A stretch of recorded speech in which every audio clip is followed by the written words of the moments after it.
Good morning, students. Today again I am with you with the chapter number 2, the plant fairy exercise from question number 4 to question number 6. In previous lecture, I explained you the exercise question number 1, 2 and 3. तो इस lecture में मैं आपको question number 3 के बाद के जो question number 4, 5 and 6 है वो एक्सप्लेन करूँगी और उसका आंसर भी यहाँ पे मैंने जो लिखा हुआ है वो भी एक्सप्लेन करूँगी.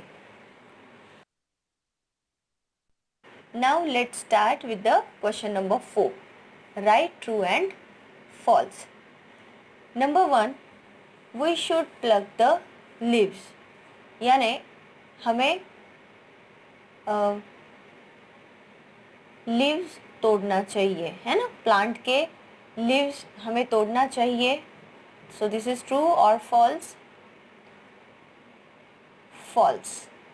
We should not pluck the leaves. हमें झाड़ों की पत्तियां तोड़ना नहीं चाहिए, लेकिन यहाँ लिखा है कि झाड़ों की पत्तियां हमें तोड़ना चाहिए, तो आंसर होगा false. Number 2, plants are different from each other. ये जो प्लांट्स है वो एक दूसरे से डिफरेंट होते हैं. यस, कोई प्लांट्स अलग होते हैं, उसका कलर अलग होता है, शेप्स अलग होता है, शेड्स अलग होते हैं, उसके फ्लावर्स अलग होते हैं, उनका कलर अलग होता है. तो कोई बहुत बड़े ट्रीज़ होते हैं तो कोई प्लांट्स होते हैं.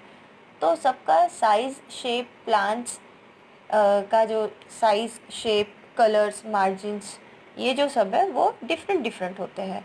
So the answer will be true. Number 3, flowers are colorful and attractive of the plant. यानी प्लांट के जो फ्लावर्स होते हैं वो अलग अलग कलर के होते हैं और बहुत अट्रैक्टिव होते हैं, जिससे हम लोग बहुत जल्दी अट्रैक्ट हो जाते हैं, है ना, और इजीली अट्रैक्ट हो जाते हैं. So the answer will be true. Yes, ये सही है. Now number 4, leaves have similar colors, shapes and margins.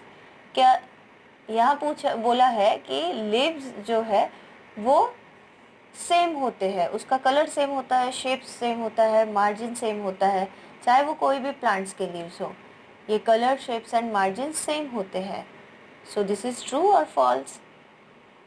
This is false. अलग अलग प्लांट्स, अगर प्लांट्स डिफरेंट होते हैं तो उसके लीव्स भी डिफरेंट कलर, शेप्स और मार्जिन्स के होंगे, है ना.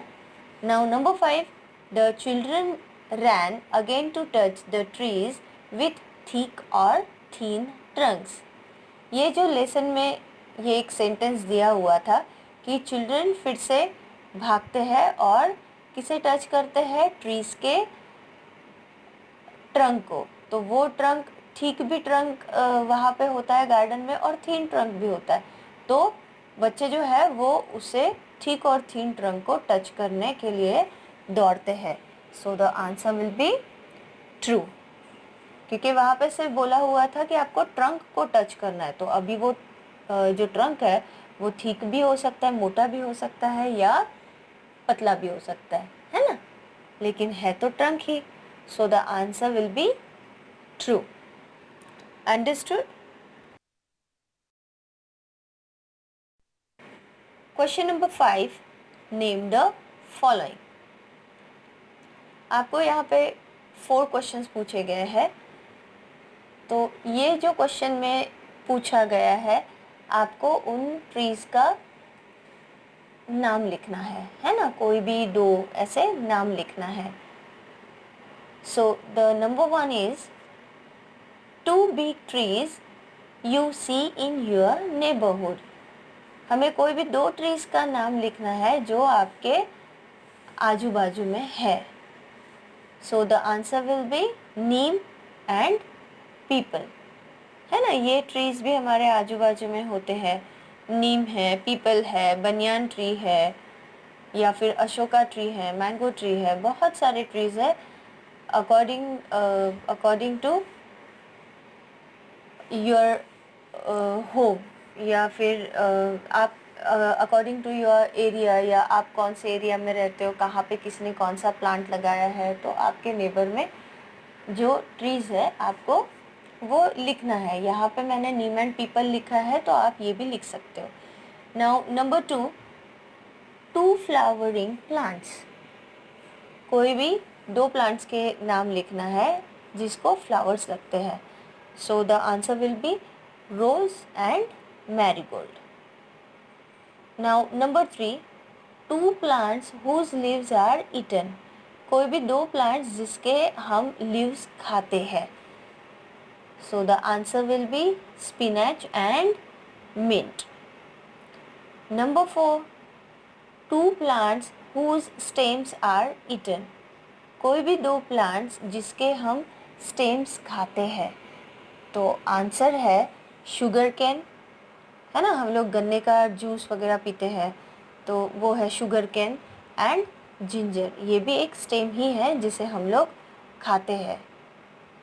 ओके, सो यहाँ पे कोई क्वेश्चन में डाउट नहीं होना चाहिए, क्योंकि ये काफ़ी इजी है और आपको समझ में भी आया होगा।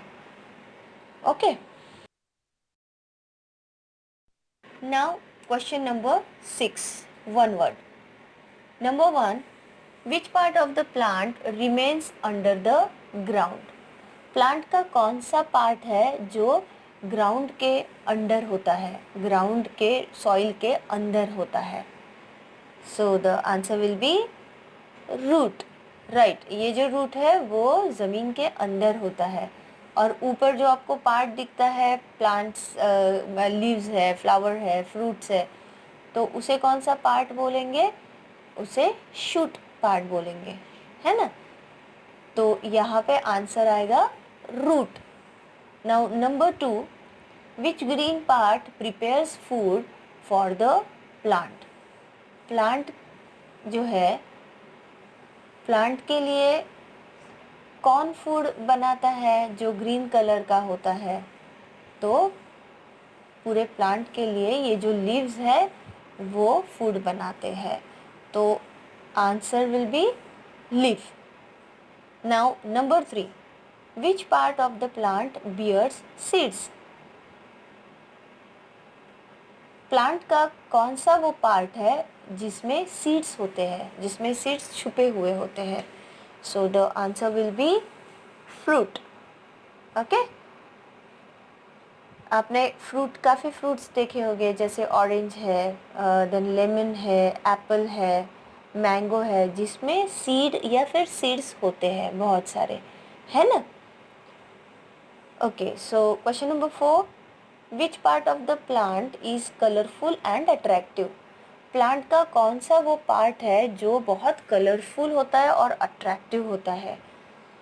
यस, आंसर इज़ फ्लावर, है ना। बहुत से प्लांट के जो फ्लावर्स हैं वो डिफरेंट डिफरेंट शेप्स, कलर्स के होते हैं, अलग डिज़ाइंस के होते हैं, जो कि हमें बहुत अट्रैक्ट भी करते हैं। Okay, now number 5, which part of the plant is supported? Plant का कौन सा वो पार्ट है जो पूरे प्लांट को सपोर्ट करता है, पूरा प्लांट उस पर खड़ा होता है straight? So the answer will B stem, है ना। वो स्टेम बिल्कुल स्ट्रेट हो तो वो प्लांट भी प्रॉपर बढ़ता है, ग्रो करता है एंड स्ट्रेट खड़ा रहता है। समटाइम्स स्टेम्स ऐसे होते हैं कि वो हवा के कारण, बहुत आंधी तूफान के कारण वो थोड़ा सा तिरछा हो जाता है। तो स्टेम तिरछा हो तो प्लांट भी वैसे ही तिरछा ग्रो करता है ना। तो यहाँ पे हमारे वन वर्ड भी फिनिश होते हैं। So in this lecture we learn question number 3, 4 and 5 that are true and false. Then name the following and one word. So in next lecture we will see question number 7 and 8. Okay, so hope so you all are understood. तो आपका homework भी same रहेगा, question number 4, 5 और 6 जो कि आपको आपके EVS के नोटबुक में लिखना है with a good handwriting. Okay, so till then, take care. Bye bye. Thank you.